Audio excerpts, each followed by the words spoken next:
His designs are unusual, eccentric, and can sometimes appear to be quite scary.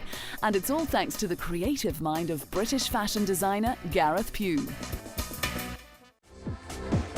His theatrical designs began in his early teens when he started working for the English National Youth Theatre as a costume designer. He then went on to complete a degree in fashion design at Central St Martin's in 2003, where his use of balloons to emphasise parts of the body became one of his characteristics, and since then he has become a critical success.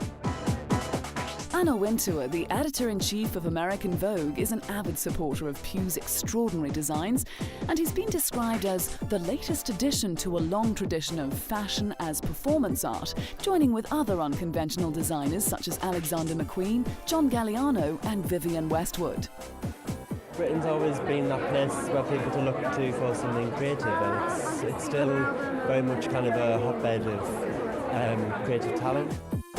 Pugh made his solo debut during London's autumn 2006 Fashion Week, with crowds cheering as his Harlequin-inspired collection stormed onto the catwalk. Huge inflatable puffer coats, black rubber catsuits and enormous headpieces were teamed with Doc Martens platform boots to give an urban punk feel.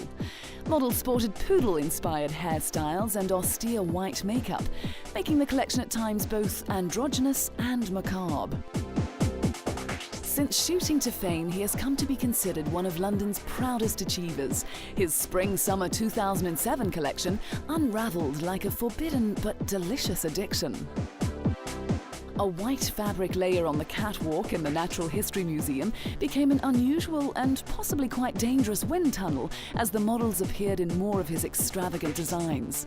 A black and white checkered cashmere dress undulating around the body in an architectural vision appeared, while models' heads were faceless balloons, vacuum-packed in rubber with hardly decipherable air and eye holes.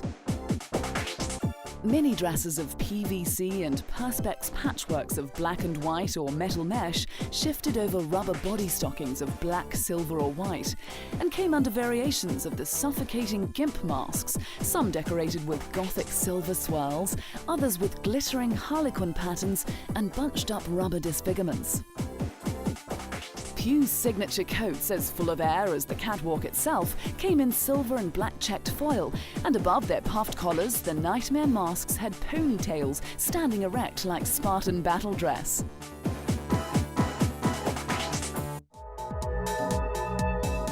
In 2007, Pugh held a show of his collections from the past 5 years with Fashion in Motion at the Victorian and Albert Museum, and with his uncompromising and challenging style, he was a perfect fit.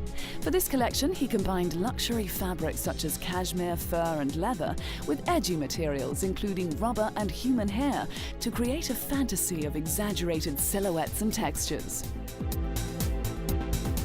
The London-based designer's flair for the unusual, which is quickly becoming his trademark, has continued throughout his shows.